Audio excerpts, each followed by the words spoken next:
Hello friends, welcome to MCQ Adda.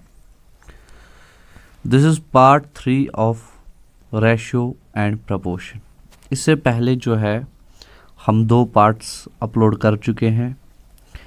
पहले part में मैंने आपको बेसिक समझाई कि रेशियो होता क्या है और उसके रिलेटेड थोड़े से जो है क्वेश्चंस आपको करवाए। फिर सेकंड पार्ट में जो है मैंने रेशियो के ही जो है क्वेश्चंस करवाए बेसिक लेवल के। पहले में कॉन्सेप्ट क्लियर करवाया और दूसरे में फिर क्वेश्चंस किए। ठीक है, चलिए आज स्टार्ट करते हैं। रेशियो के कुछ क्वेश्चंस जो है कुछ टाइप्स रह चुके हैं, 1-2 टाइप्स हैं जो कि बहुत कॉमन है, इसलिए मुझे लगा कि वो भी जो है करवाने ज़रूरी है। और उसके बाद जो है प्रपोर्शन बेसिक हम जो है आज करते हैं। ठीक है, आगे बढ़ने से पहले रिक्वेस्ट ये है कि अगर नए हैं तो चैनल को सब्सक्राइब कीजिए, वीडियो लेक्चर्स को लाइक कीजिए और कमेंट में ज़रूर बोले कि हमारे लेक्चर्स आपको कैसे लग रहे हैं। आपको कुछ डाउट है तो आप टेलीग्राम ग्रुप जो है ज्वाइन कर सकते हैं, जिसका लिंक आपको डिस्क्रिप्शन में मिल जाएगा। चलिए स्टार्ट करते हैं आज का लेक्चर। देखिए, पहले रेशियो के कुछ क्वेश्चंस है, टाइप्स रह गए हैं, वो कर लेते हैं। ठीक है, a person bought some rice and wheat for 380। ठीक है, the ratio of weight of rice and wheat is 4:3। चलो लिख लेते हैं हम यहाँ पे इसको इन्फॉर्मेशन को कि एक तो राइस है, एक तो वीट है। ठीक है, और वेट के हिसाब से जो है इसने रेशियो दिया है 4:3 and the price of equal amount of rice and wheat is in the ratio 5:6। Price के हिसाब से जो है रेशियो है 5:6। अब इसका मतलब क्या है? देखिए, पहले क्वेश्चन समझिए। सबसे बड़ी चीज़ होती है क्वेश्चन को समझना। पर्सन ने जो है कुछ राइस, हमें नहीं क्वांटिटी पता, थोड़ा राइस और थोड़ा वीट जो है इसने 380 का जो है बाई किया है। ठीक है, इसके बाद क्वेश्चन बोल रहा है कि रेशियो जो वेट है, वेट का, राइस और वीट का, मतलब जिस वेट में जो है, जिस रेशियो में जो है 380 का हमने राइस और वीट लाया है, वो उनके वेट का जो रेशियो है वो है 4:3। और फिर क्वेश्चन ने बोला कि price of equal amount of rice and wheat is in the ratio 5:6। Means अगर 10 रुपये में 5 किलो राइस आता है तो 6 किलो वीट आता है। ठीक है, 20 रुपये में 5 किलो राइस आता है तो 20 रुपये में 6 किलो जो है वीट आता है, ये मतलब है इसका। तो क्वेश्चन पूछ रहा है rice was bought of worth. देखिए, बहुत सिंपल है, थोड़ा सा कॉम्प्लेक्स इसने बनाया है इस स्टेटमेंट को देकर, बाकी इसमें क्वेश्चन नहीं है कुछ भी। देखिए, आपको पता होगा, पूछ रहा है कॉस्ट। कॉस्ट होता है हमेशा प्राइस इनटू क्वांटिटी, यही तो होगा ना, जो कीमत होगी और जितना हम लाएंगे, यही तो होगा ना कॉस्ट, कि हमारा खर्चा कितना आया। देखिए, अभी कॉस्ट और प्राइस के अलावा भी, मतलब फॉर एग्जांपल इनकम हो सकता है यहाँ पे, एक्सपेंडिचर इनटू प्राइस, है ना, एक्सपेंडिचर इनटू, सॉरी प्राइस नहीं, सेविंग हो सकता है ना, ये प्लस है, सॉरी, एक्सपेंडिचर प्लस सेविंग हो सकता है, इनकम। सो ये क्वेश्चन को चेंज कर सकता है, लेकिन आपने देखना है कि मुझे क्वेश्चन दे क्या रहा है वहाँ से और मुझे यहाँ से क्या देना है। तो अब हमें ये पता है कि कॉस्ट जो है वो होता है प्राइस इनटू क्वांटिटी। ठीक, सो प्राइस क्या है यहाँ पे, क्वांटिटी क्या है, क्वांटिटी है 4 राइस की, प्राइस है इसका 5। लाइकवाइज वीट की क्वांटिटी है 3, इसका प्राइस है 6। ये तो क्वेश्चन दे रहा है ना हमें in the form of ratios, तो हम इनटू कर लेते हैं इनको। यह आएगा 20:18। यहाँ तक समझ आया? सिंपल। अब देखिए, अब दिया है 380, एक पार्ट निकालने के लिए हम क्या करते थे, पहले टोटल करते थे। तो इनका टोटल कीजिए, 20 और 18 का 38 आएगा। सो ये आया 10। मीन्स एक पार्ट का है कॉस्ट 10 रुपीज़। हमें आंसर किसका देना है? राइस का। राइस कितने पार्ट्स हैं? 20 पार्ट्स। अगर एक पार्ट का 10 है तो 20 पार्ट्स का कितना होगा? 200। ठीक है, समझ आया? अगर समझ नहीं आया एक बार रिपीट जो है रिवाइंड करके फिर से देखिए, आपको ये क्वेश्चन समझ आ जाएगा। इस टाइप के क्वेश्चंस आते हैं, इसमें इनकम यूज़ कर लेता है वो, कभी कभी एक्सपेंडिचर यूज़ कर लेता है, लेकिन जो है पैटर्न यही रहता है। ठीक है, आपने दोनों एग्जामिनर आपको 2 रेशो देगा, उनमें या तो प्लस हो जाएगा या तो इंटू हो जाएगा, या आपने देखना है वहाँ पे दिया क्या है उसने। उसके बाद आप टोटल रेशो निकालोगे, उसको डिवाइड करोगे, जितनी टोटल क्वांटिटी है एक पार्ट का निकलेगा, और फिर जो पूछा है वो देखना है। ठीक है, चलिए आगे बढ़ते हैं। देखिए दूसरा पैटर्न है बहुत ही common. At present the ratio of the age of Maya and Chhaya is, देखिए ये है माया, ये है छाया। प्रेजेंट में जो है माया और छाया की जो एज है उसका ratio 6:5 and 15 years from now, इसके बाद जब 15 साल होंगे तो रेशियो होगा 9:8। सो प्रेजेंट एज पूछी है माया की। देखिए इसमें अपनी 2-3 चीज़ें याद रखनी है। पहली चीज़, अगर आपकी कोई सिस्टर है या आपका कोई ब्रदर है, वो आपसे 2 साल बड़ा है फॉर एग्जांपल, तो ज़िंदगी भर चाहे 15 साल बाद, चाहे 20 साल बाद, चाहे 30 साल बाद, चाहे 40 साल बाद, वो आपसे 2 ही साल बड़ा रहेगा। ये तो चेंज नहीं होगा ना। जो आपसे 2 साल बड़ा है वो 15 साल के बाद भी आपसे 2 साल बड़ा होगा, 20 साल के बाद भी आपसे 2, मतलब पूरी ज़िंदगी भर वो आपसे 2 साल बड़ा ही रहेगा, उसमें कुछ चेंज नहीं होगा। ठीक है। दूसरी चीज़ ये कि अगर एग्जामिनर देखे यहाँ पे फॉर एग्जांपल, ये आपका बड़ा भाई है, ये आप हो, जो इन दोनों में जो मैंने बोला कि डिफरेंस होगी, फॉर एग्जांपल यहाँ पर 1 की डिफरेंस है, तो ये 1 की डिफरेंस होनी चाहिए नीचे भी। अगर ये नहीं है तो ये हमें करनी पड़ेगी। अब यहाँ देखिए, यहाँ भी 1 की डिफरेंस है, ये एग्जामिनर ने वहीं से दिया है सेट करके। अगर यहाँ पे ये इन दोनों की डिफरेंस जो है मीन्स यहाँ पे 1, यहाँ पे 1, अगर ये सेम नहीं होती तो ये हम सेम कर लेते। ठीक है, कैसे कर लेते नेक्स्ट क्वेश्चन में दिखाऊंगा। पहले आप ये समझिए, क्योंकि इसमें एग्जामिनर ने वहीं से जो है सिंपल एक 1 की गैप दी है। ठीक है, अब हम देखेंगे ऐसी कितनी गैप है। 3 की, यहाँ भी है 3 की, राइट। तो 3 पार्ट्स का मतलब है रियल लाइफ में 15 साल, 15 ईयर्स फ्रॉम नाउ बोल रहा है ना ये। एक पार्ट की वैल्यू कितनी होगी? 5 साल। बस हो गया क्वेश्चन। पूछा क्या है? मायास प्रेजेंट एज। प्रेजेंट एज माया की 6 है, 6। अगर एक पार्ट 5 है तो रियल लाइफ में 30। ठीक है, चलिए नेक्स्ट देखते हैं। देखिए ये क्वेश्चन में बोल रहा था, the ratio of present age of 2 brothers is 1:2। Present age में जो इनका रेशियो है 1:2 एंड 5 ईयर्स बैक, 5 साल पीछे -5, ratio was 1:3। What will be their ratio after 5 years? 5 साल बाद इनका रेशियो क्या होगा? देखिए यहाँ पे इनकी गैप क्या है? 1, लेकिन यहाँ पे गैप है 2। 1 और 2 के बीच में यहाँ पे गैप है 1, लेकिन 1 और 3 के बीच में यहाँ पे गैप है 2।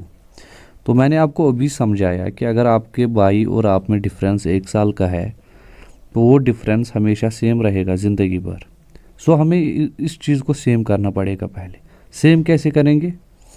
जो इनका डिफरेंस होगा उससे इसको मल्टीप्लाई करेंगे, और जो इसका डिफरेंस होगा उससे इसको मल्टीप्लाई करेंगे। देखिए कितना इजी है। यहाँ पे कितना डिफरेंस है एक का, तो इससे 1 से इसको मल्टीप्लाई करेंगे तो 1:3 में कोई चेंज आएगा ही नहीं। यहाँ पे 2 का गैप है, इसको करेंगे इससे तो 2 1 2, 2 2 4। ये आ गए हमारे पास नए रेशियो। ठीक है, प्रेजेंट एज में जो है 2:4 आया और 5 साल पहले जो है 1:3 ही है। ठीक है, अब गैप बराबर है, 1 और 3 के बीच में भी 2 का गैप है और 2 और 4 के बीच में भी 2 का गैप है। अगर ऐसे देखें तो यह 1 का गैप है 1 और 2 में, 3 और 4 में 1 का गैप है। तो 5 साल पीछे मीन्स 5 साल 1 यूनिट का मतलब है यहाँ पे, है ना। तो 5 साल बाद 1 यूनिट एक्स्ट्रा होगा इसमें फिर से, मीन्स इसका आंसर होगा 3:5। राइट। देखिए 5 साल पहले इनका रेशो था 1:3, 5 साल बाद इनका रेशो है 2:4 जो हमने नया रेशो निकाला। तो इनके बीच में जो है 1 का गैप है रेशो में, 3 और 4 में 1 का गैप है, 1 और 2 में 1 का गैप है, मीन्स 1 का गैप है। और वो 1 का गैप किसके बराबर है, 5 साल के बराबर है, जो कि क्वेश्चन ने वहीं से दिया है।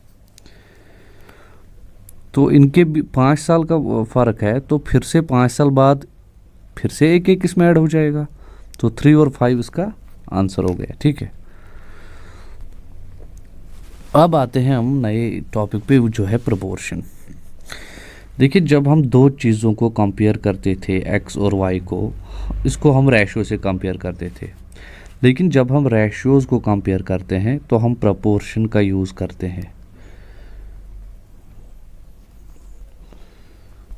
फॉर एग्जाम्पल प्रोपोर्शनेट टू, इसका मतलब होता है प्रोपोर्शनेट टू।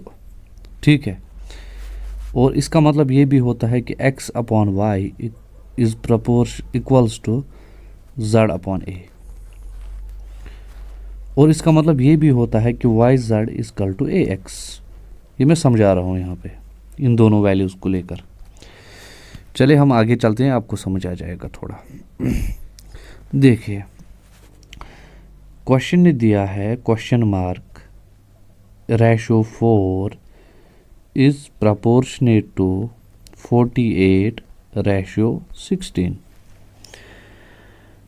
तो हमें ये क्वेश्चन मार्क फाउंड करना है। प्रोपोर्शनेट का मतलब होता है जो इन दोनों का रेशियो होगा वही इन दोनों का रेशियो होगा। इन दोनों का रेशियो क्या है, अगर हम इसको कट करें 4 4 16, 4 12 4 1 4 3, इनका रेशियो है 1:3, तो इनका रेशियो भी होगा 1:3, मतलब 3:1। और अगर ये 4 है तो ये होगा 4 × 3 12। डायरेक्ट टाइप, अगर आप डायरेक्टली क्वेश्चन को सॉल्व करेंगे तो ऐसे सिंपल है, कुछ करना ही नहीं है। समझ में आया आपको प्रोपोर्शनेट क्या होता है? प्रोपोर्शनेट होता है जो इन दोनों का रेशियो होगा वही इन दोनों का रेशियो होगा। एक वो नहीं देगा तो आपने देख लेना है इन दोनों में रेशियो क्या होगा। फॉर एग्जाम्पल यहाँ पर 3:1 है रेशियो, आपने देखा डायरेक्टली दिख गया आपको, तो यहाँ पे भी 3:1 होगा। और अगर 1 की वैल्यू 4 है तो 3 की वैल्यू क्या होगी 12। सिंपल। देखिए नेक्स्ट 16:28 और क्वेश्चन मार्क इज टू 42। देखिए एक मेथड डायरेक्ट यही है, जैसे मैंने आपको बोला, पहले इन दोनों का रेशियो देखिए क्या है। 4 से कटेंगे, 4 4 4 7, सो इनका रेशियो है 4:7, तो इनका रेशियो भी 4:7 होगा। राइट। अगर 7 कितनी बार है 42, 7 6 42, 7 कितनी बार होगा, कितने गुना है 42, 6, 7 6 42, तो 4 से भी 6, 4 6 24। ठीक है, अच्छा, दूसरा मेथड 16/28 इजकल टू x/42, ऐसे भी लिख सकते हो आप, क्योंकि a/b होता है इक्वल टू c/d, जब a रेशो b होता है प्रपोर्शनेट टू c/d, यही है ना। और आपको ये भी पता है कि AD होता है बराबर CB के, वो भी यूज़ कर सकते हो आप। तो ऐसे भी कर सकते हो आप, लेकिन ऐसे तो फिर ये हो जाएगा 16 × 42 / 28, फिर आप इसको सॉल्व करोगे तो आंसर आएगा 24। उससे अच्छा है ना आप डायरेक्टली कॉन्सेप्चुअल में करो कि अगर यहाँ पे 16 है और ये 28 है और यहाँ पे प्रपोर्शनेट का साइन है और यहाँ पे कुछ क्वेश्चन मार्क है और यहाँ पे 42 है, तो आपको ये पता है इसका रेशो होगा बराबर इसके, तो इसका रेशो निकालो ना सिंपल। आपने देखा इसका रेशो है 4:7, तो इसका रेशो भी 4:7 होगा, सिंपल। तो अगर रेशो 7 है और रियल वैल्यू है 42, कितने गुना है 7 × 6 = 42, तो यहाँ भी 6 गुना होगा ये 4 × 6 = 24। ठीक है, चलिए नेक्स्ट फिर से ये क्वेश्चन है, देखिए पॉज करके खुद कीजिए। 10 कुछ है क्वेश्चन मार्क, प्रपोर्शनेट 24 और 36। ठीक है, तो 12, 18, देखो बच्चों की तरह काट रहा हूँ मैं, कि आप डायरेक्टली जंप ना करो। 6, 2 से कटेगा ये 9, फिर 3 से कटेगा ये 2 और 3 से कटेगा ये 3, तो हो गया क्वेश्चन सॉल्व। रेशो है 2:3, तो इसका रेशो भी क्या होगा 2:3। अगर 2:3 रेशो है, 2 रेशो की वैल्यू है, तो 2 के कितने गुना है 10, 5, 2 × 5 = 10, तो 3 × 5 = 15। चले आगे, देखिए इसमें तो पेन उठाने की ज़रूरत नहीं है, सीधे ही दिख रहा है ऊपर ऊपर से कि ये डबल है। 4 यहाँ है, यहाँ पे इसका डबल है 8, तो यहाँ पे 3 है तो यहाँ पे इसका डबल 6 होगा। करने की ज़रूरत है कुछ भी नहीं, सिंपल। देखिए अब क्वेश्चंस में आ गए, find the third proportional of 5, 3 and 12। Third proportional अगर पूछा है तो मतलब 5:3 प्रपोर्शनल टू ये वाला पूछा है, और ये फोर्थ होता है, ये फर्स्ट, ये सेकंड, ये थर्ड, ये फोर्थ। ठीक है, थर्ड प्रपोर्शनल पूछा है, इसका 5:3 रेशो है, तो यहाँ भी होगा 5:3। 3 के कितने गुना है 12, 4 गुना, तो 5 × 4 = 20, सिंपल। देखिए कॉन्सेप्ट जितने तेज आपके क्लियर होंगे, फिर क्वेश्चंस बिल्कुल घास लगेगा आपको ये। चलिए आगे, फाइंड द फोर्थ प्रपोर्शनल। अब फोर्थ पूछा है, 7, 14, ये हो गए 2, ये हो गया थर्ड प्रपोर्शनल 5 दिया है, ये वाला पूछा है, फोर्थ पूछा है ना। 7 और 14 का रेशो क्या है 1:2, सिंपल, कटेगा ना 1, 2 से, तो इसका भी होगा 1:2। अगर ये 5 है तो ये 10 होगा। ठीक है, चले आगे, A, B and C are in continue. देखिए अब आ गई नई टर्म आपके सामने, कंटिन्यूड प्रपोर्शन। कंटिन्यूड प्रपोर्शन क्या होता है? कंटिन्यूड प्रपोर्शन होता है A, B और C अगर कंटिन्यूड प्रपोर्शन में है तो इसका मतलब है A/B is proportional to B/C। Simple में अगर बात करूं, और इसमें ये चीज़ होता है कि बीच वाले का मतलब B का स्क्वायर होता है बराबर A × C के। ये चीज़ भी इसमें काम आती है डायरेक्टली। देखिए फॉर एग्जांपल, अगर मैं इस से करूं, इसको इसने दिया है A और B का वैल्यू, तो B का स्क्वायर जो होगा 36 वो किसके बराबर होगा 9 × 4। देखिए डायरेक्टली आंसर आ गया। समझ में आया? कन्वेंशनल से करें इसको तो अगर ए इज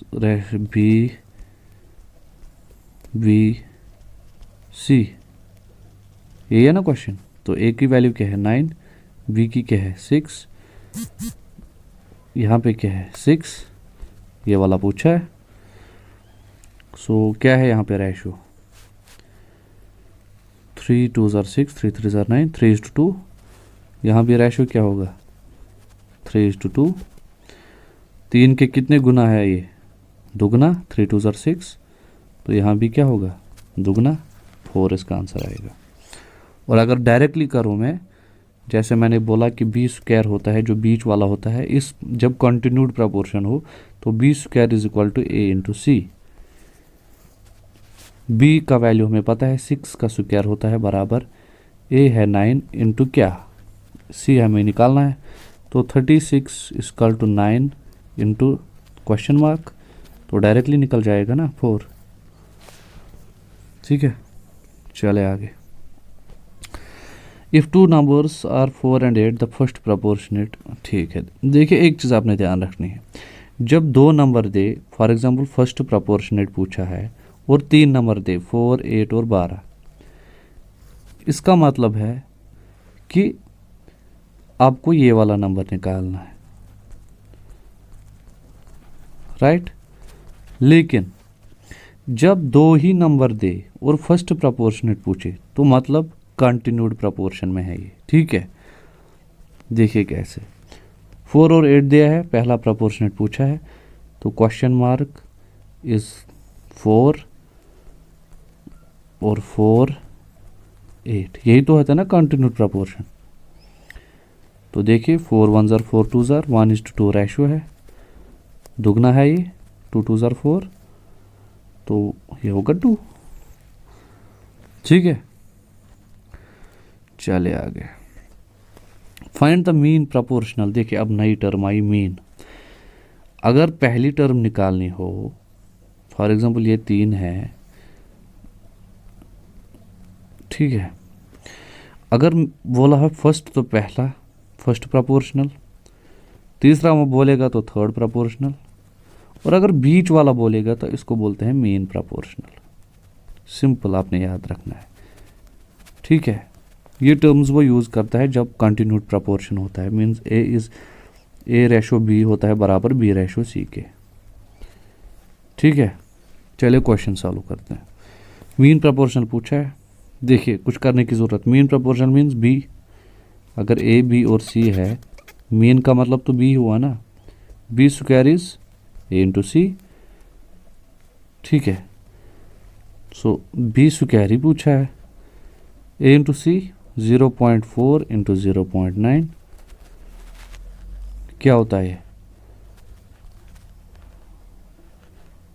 0.36, 2 डेसिमल है तो दूसरी जगह पे लगेगा, और 0.36 को अगर हम अंडर रूट करें तो ये होगा 6 इंटू 6, लेकिन क्या 0.6 इंटू 0.6, तभी 2 जगह डेसिमल है और ये दूसरी जगह पे आ जाएगा, मीन्स 0.6।